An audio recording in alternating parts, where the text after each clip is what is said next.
السلام علیکم ورحمۃ اللہ وبرکاتہ۔ الحمدللہ رب الارباب والصلاة والسلام علی سید العباد، اما بعد فاعوذ باللہ السمیع العلیم من الشیطان الرجیم، بسم اللہ الرحمن الرحیم۔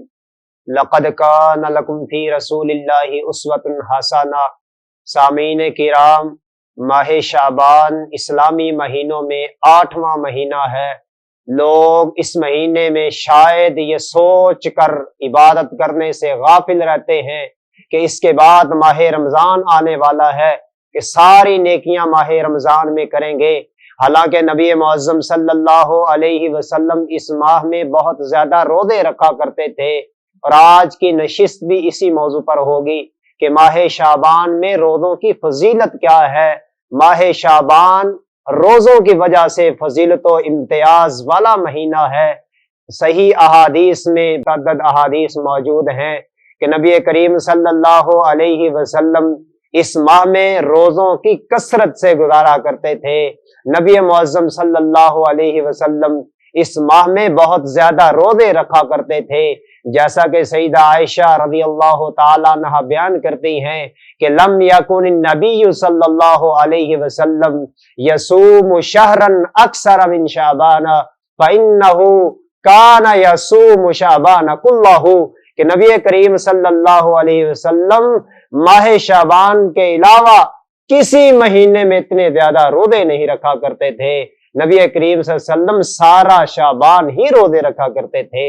اور اسی طرح ام سلمہ رضی اللہ تعالی عنہا بیان کرتی ہیں کہ سألت عائشہ رضی اللہ تعالی عنہا عن صیام رسول اللہ صلی اللہ علیہ وسلم۔ ام سلمہ رضی اللہ تعالی عنہا نے ماں جی عائشہ صدیقہ طاہرہ مطہرہ رضی اللہ تعالی عنہا سے نبی کریم صلی اللہ علیہ وسلم کے روزوں کے بارے میں سوال کیا کہ اس مہینے میں نبی کریم صلی اللہ علیہ وسلم روزے کیسے رکھتے تھے۔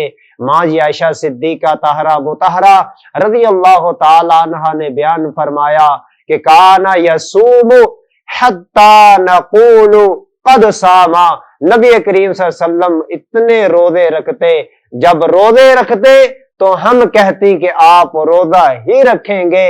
وَيَفْتِرُ حَتَّى نَقُولُ قَدْ أَفْتَرَ، اور جب نبی کریم صلی اللہ علیہ وسلم اس مہینے میں روزے چھوڑ دیتے تو ہم کہتے روزے نہیں رکھیں گے۔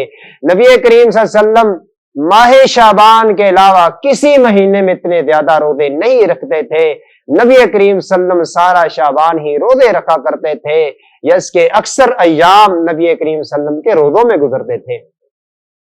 ایک ترمذی کی حدیث ام سلمہ رضی اللہ تعالی عنہ فرماتی ہیں ما رأیت النبی صلی اللہ علیہ وسلم یصوم شہرین متتابعین الا شعبان و رمضان، کہ میں نے نبی کریم صلی اللہ علیہ وسلم کو لگاتار 2 مہینوں کے روزے رکھتے ہوئے نہیں دیکھا سوائے شعبان اور رمضان کے، کہ شعبان اور رمضان کے نبی کریم صلی اللہ علیہ وسلم بہت کثرت کے ساتھ روزے رکھا کرتے تھے۔ ماہ شعبان کے اندر روزوں کی کثرت، اس کے اندر کیا حکمت پوشیدہ ہے؟ آئیے اسامہ بن زید رضی اللہ تعالیٰ عنہ کی زبانی سنیے۔ اسامہ بن زید رضی اللہ تعالیٰ عنہ بیان کرتے ہیں کہ میں نے نبی کریم صلی اللہ علیہ وسلم سے پوچھا اللہ کے رسول، آپ جتنے روزے ماہ شعبان میں رکھتے ہیں اس کے علاوہ کسی مہینے میں نہیں رکھتے؟ نبی معظم صلی اللہ علیہ وسلم نے بیان فرمایا اے اسامہ، یہ مہینہ ایسا مہینہ ہے کہ اس مہینے میں لوگ غفلت کا شکار ہو جاتے ہیں۔ جو رجب اور رمضان کے مابین ہے، یہ ایک ایسا مہینہ ہے کہ جس میں انسان کے اعمال اللہ کی طرف اٹھائے جاتے ہیں، آسمان کی طرف اٹھائے جاتے ہیں، رب العالمین کی طرف اٹھائے جاتے ہیں۔ میں یہ پسند کرتا ہوں کہ جب میرے اعمال اٹھائے جائیں تو میں روزے سے ہوں۔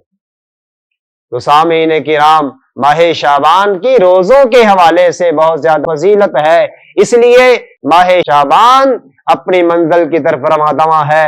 اس مہینے میں روزوں کی کثرت کے ساتھ اپنے آپ کو مصروف رکھیے۔ اللہ رب العزت سے دعا ہے کہ جو کچھ سنایا اس کے اوپر عمل پیرا ہونے کی توفیق عطا فرمائے۔ وما علینا الا البلاغ المبین۔ زندگی شعور سے، الحکمہ انٹرنیشنل۔